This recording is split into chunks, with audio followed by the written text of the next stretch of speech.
2 2 1 2. Hello, hello, hello, hello, hello. Poppity poppity pop.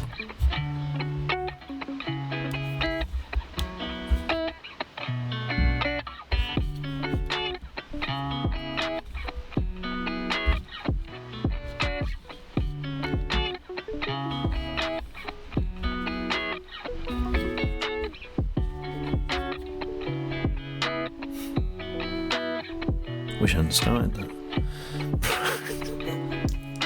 That's annoying. Hi, fellow losers. How are you? So thank you for coming back for video number 2 of I Don't Snack. I'm going to take it as read that you have made the commitment to never eat between meals. Okay, we're all on board. We don't eat between meals. That's our new mantra. And I've promised you that this is the easy way to lose weight. This is what I said in the last video. But I want to go into that in more detail in this video. I mean, can it really be that easy? So we'll examine that throughout this video. But can I just say at this point, because I feel it needs to be said, that I'm not putting myself up as an expert. I'm not a dietitian. I'm not a doctor. I'm not a scientist. Blah, blah, blah. Okay? Not an expert. I'm just a guy who stumbled into what I think is a quite brilliant idea. Brilliant in its simplicity, and that is, I don't snack. Okay, so can it be that easy? Well, I think the answer to that question is, yeah, nearly. It's not a very satisfactory answer, is it? Nearly that easy. I think we do need to point out a couple of things. First of all, the corollary, why do I insist on trying to use that word? Corollary of I don't snack is don't pile your plate too high, okay? I'm going to have to learn how to say that word. And the other thing is you need your ancillary rules. You need your guardrails. We'll do that in the next video. So guardrails, okay? These are the rules that will help you through those chaotic days, unpredictable incidents and, random stuff that pops up in your life. We all have messy lives. So we'll do ancillary rules next week, but they really help you just bring this whole I don't snack thing together. So, yeah, apart from all that, it is really easy. And I think I've worked out why I don't snack, this single dimensional commitment, this one line, this line of code, as I described it in last week's episode, why this one line of code is so easy. And there's 5 reasons. And they are, it's cognitively simple, it's morally simple, it's socially simple, it's temptationally simple, and it's nutritionally simple. Let me unpack that a little lot for you. Cognition, first of all, did talk about this last week, actually. So there's only one thing to think of, and that is, what time is it? That is why it is so easy to think about. And then when it is a meal time, the calorie calculation, don't pile your plate too high. There's not a lot to it. It's a rule of thumb. If you're an adult, you should know what sex you are, you should know what age you are, and you should know how much exercise you do. And with those 3 factors, you can enter them into a calculator, a BMI calculator, and you can work out your reference intake. This is how many calories the experts recommend would be a good maintenance weight for you. So you can do that. You need to add your weight on it as well and put your target weight in, and then you'll know your reference intake. Once you've got that, and I'll do links to all that in subsequent, we'll cover all this in subsequent videos. It's really easy. Once you've got the amount of calories you should be having a day on average, it's plain sailing. Your meal times, you just go. So for me, I allow myself typically between 600 and 700 for lunch. So I know it's 100 per slice of bread, for example. I know that a slice of thin ham is barely any calories at all, but just add it all up. You can give or take 50 or 60 calories. You'll get it right, and you'll get more used to it. It's so quick. You can do it without thinking after a while. So it's cognitively simple. It's morally simple. And this isn't a diet, remember. This is a commitment. But a lot of diets have all these sins, things you're not allowed to eat. And also they have virtues, a sense of sin and virtue. It's like Catholicism. So you have these venerated foods that you must have, it's high in antioxidants or low in, I don't know, the things you are supposed to. You know what I mean? It's too complicated. Ugh. There's no sense of sin in this. I say to you, you do you be you. Eat what you like. I know that's bad advice, but I don't snack. The whole point is it's supposed to be simple. So it's morally simple. The only sense of sin and virtue is whether you've eaten at the wrong time or not. Okay. It's socially simple. It comfortably fits into pretty much any lifestyle. If you look at other people who restrict their diets, people who are teetotal, they can't go out for a boozy night with the lads, can they? No. Vegans, they're fun at a barbecue, aren't they? Not really.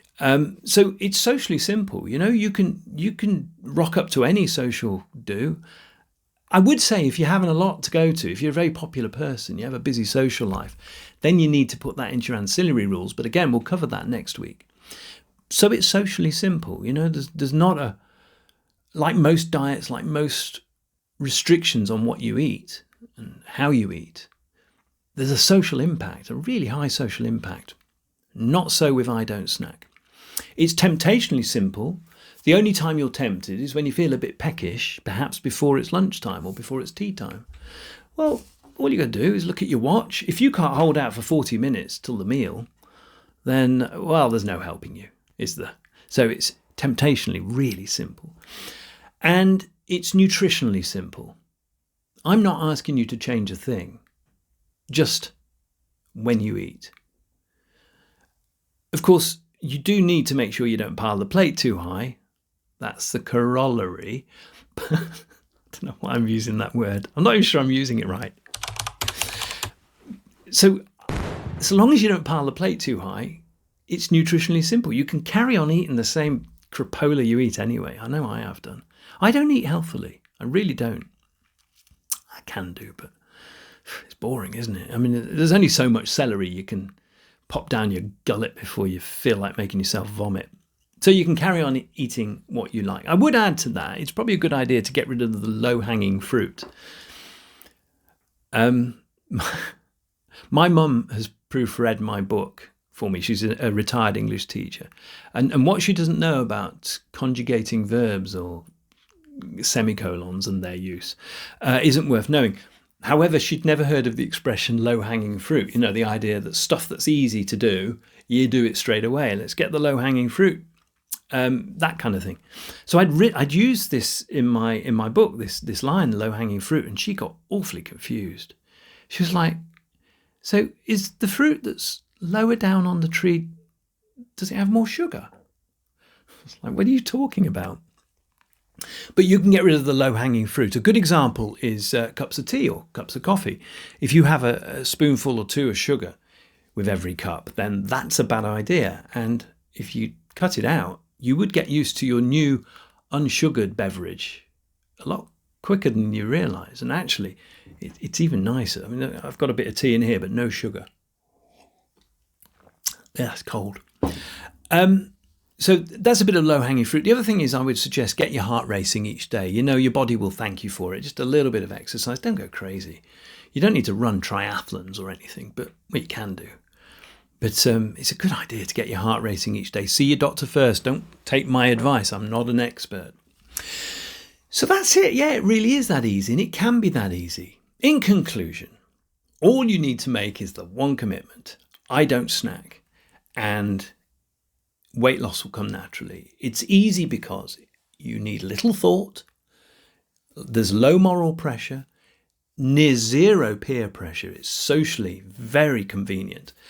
It's virtually temptation free. You got your trusty watch. That's all you need. That'll stave off any temptation to eat early. And it's nutritionally continuous. You can carry on eating the same old junk you were eating before. I know a lot of people will complain after I said that. I'm not going to apologise. I don't snack is about simplicity. It's not about purity. So yeah, carry on in eating what you enjoy. Live your life. You be you. The next video will be about the ancillary rules, and you should be able to find it. I'm uploading the first 5 videos all together, so you should be able to find it straight away. The ancillary rules, remember, they're the ones that keep you on the straight and narrow. You've made this single commitment, this unidirectional commitment to yourself. I don't snack. Well, you need the guardrails to help you stay true to that, because some days are chaotic. So we'll talk about ancillary rules in the next video. And then all I've got to say is thank you. Thank you for watching this video and getting to the end of it. If you like it, then like it, and subscribe.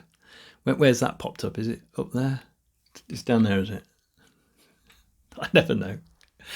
And yeah, just keep watching the videos. And I've got a book out soon as well. More on that in a subsequent video. It's called Snackadoodle Don't. Silly name, I know. Like, subscribe, book out soon. And please, please, please, let's get this community of conversation going. Community of conversation. You know what I'm trying to say. Comment below. I want to know what you think. I want to know how this is working for you. And that's it for this video. Laters, losers.